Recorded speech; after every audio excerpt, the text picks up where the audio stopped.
Hi guys, welcome back to Yachty Code. In this video, I am going to show you how to install PyCharm. PyCharm is an integrated development environment, an IDE, which is Python specific, meaning it's only for writing Python code. There are other IDEs out there such as Visual Studio Code, which should allow you to use other programming languages such as Java or C, Ruby. But as PyCharm is just for Python, that tells you that it pumps everything into ensuring that your Python code is perfect. Obviously, there are drawbacks to that, but that's not the focus of this video. So in order to install PyCharm, we're going to go over to our browser and search for PyCharm install. The website that we want is jetbrains.com. This website will detect your operating system, whether it's Linux, macOS, or Windows, and as it's already on this, we don't need to hover over to anything else. There are two versions, professional and community. The big difference is community is the freeness. Professional, you have to pay for it eventually. And since you have to pay for it, it obviously means that there are going to be more features such as for scientific development. That's a whole different thing, but it's quite useful. Still, as a beginner, it doesn't hurt to download community. I have used community before and it's still very useful. It still has all the nice things that you'd need as a beginner. So you just click download and save this to your downloads folder or wherever you feel like you want to save it. In this video, I'm not actually going to go through the installation because I already have it installed. But once the file has downloaded, which my Wi-Fi act up right now, I can go and like say it no want download the thing. Once you click this file, you just go through the stages as you would for any installation, and that's it. Now I'm going to show you what the interface looks like. This is our interface for PyCharm. I'm just going to quickly show you the main things that you need to know as a starter and the main widgets that you'd be using. This right here is your editor, and this is where you're going to type your code. Think of it as like a page in Microsoft Word. To the left, it's just a summary of your project and different folders and files. So for instance, it says we're in a project called Hello World, and this project has different folders or directories called algorithms, arrays, HackerRank, YouTube. Within my YouTube directory, I have two Python files, basics and installation. And I know they're Python files because they end with .py. If I wanted to create a new file, I just go YouTube, right click, or whichever folder you want to create it in. Select new file. Let's call it new_file.py. Now you use the underscore because Python naming convention says if you have a file name with more than one word, you separate the words using underscore. Press enter and boom, the new file is created. This usually comes up for me. You can disable it, but I don't. It's asking if we want to add the file to Git. I'm going to say no, but Git is very useful. You can find it at the top of the screen right here. Git is a version control system. And what this means is it tracks different versions of your code. So quick example, let's say you and your colleague, you're drafting an agreement in Microsoft Word or Google Docs, and both of you are track changing, making different changes. And Google or Microsoft track these changes for you so that you can go and review and decide if you want to accept or reject a certain change. This is what Git does, but it does it for code. So you and your colleagues or your friends can code, they can code from their device and they can push these changes to Git and Git would track them. And you can always go back to earlier versions of the code and decide if you want to use that instead. The other thing that I'll show you is just how to, the different ways in which PyCharm makes coding really easier for the beginner. So to run this file right here, we can go to run to the top of the screen. You could use your keyboard shortcut or you just right click and press run. And then the console opens by default at the bottom of your screen. Of course, you can change this by going to settings, but ain't nobody have time for that. This will run the code in the order that you do it.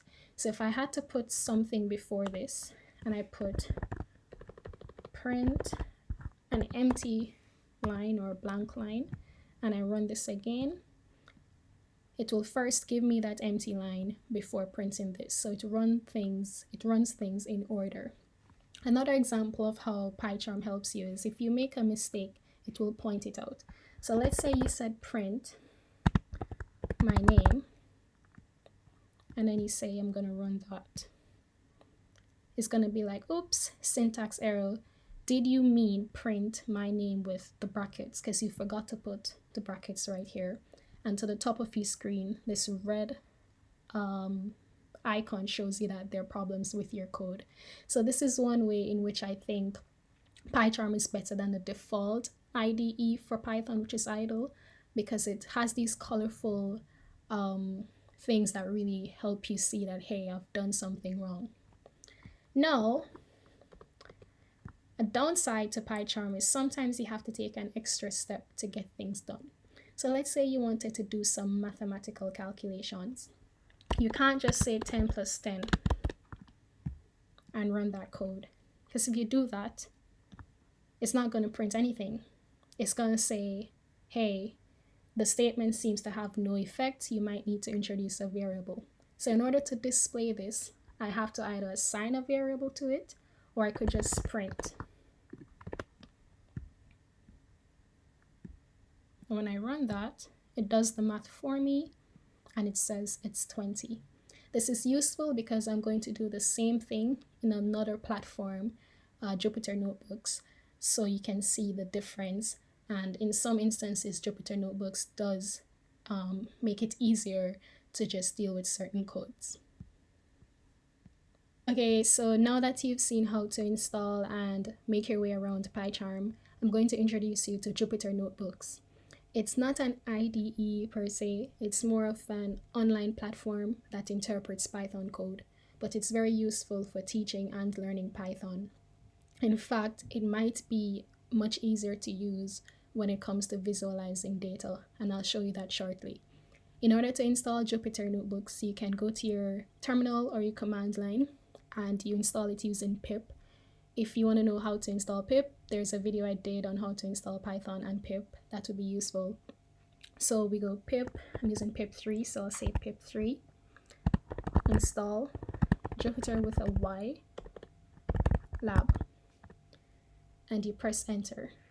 So I already have it installed, so it doesn't go through the whole process, but if you don't, it does take some time before it's finally done. Now, to launch Jupyter Notebooks, you can use your command line or your terminal, and you just need to type Jupyter with a Y space lab, enter, and it's going to open up your workspace in your browser because it's an online platform.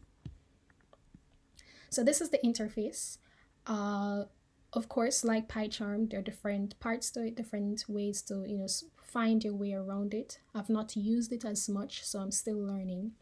To create a new notebook, I just click this, and you can change the name right here. We'll just call this Yachty Code, of course. And this is your editor. Now I'm going to put this side by side with PyCharm, just so you can see what's going on with the two. I'm going to do the same things I did for PyCharm. We're going to print. To run this, you just click your run icon, and it prints the results or the output right below the input, compared to PyCharm, where it opens up the console at the bottom and gives you the result. So what happens now when I try to do 10 plus 10? It gives me the output. And immediately you can see what I was talking about but when I said you sometimes need to take an extra step with PyCharm. In PyCharm, I had to say print 10 plus 10 because it didn't read the code when I just had 10 plus 10 by itself. In Jupyter Notebooks, you don't have to put the print. It immediately gives you the output that you want, which might be easier when you're dealing with like visualization of data or math. However, a disadvantage for Jupyter Notebooks, remember when PyCharm gave the syntax error, and I'll just do it again. Print something here.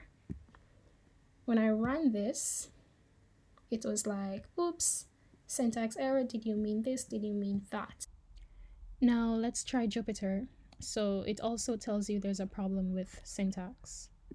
But the big difference is it doesn't give any sort of highlighting the way PyCharm does it. So before I even run this code in PyCharm, I would know something is wrong because I would see the red underline. In Jupyter Notebooks, I wouldn't know until I actually run the code. So that's it for my comparison between Jupyter Notebooks and PyCharm. It's up to you to fool around with both of them and decide who you want to settle down with.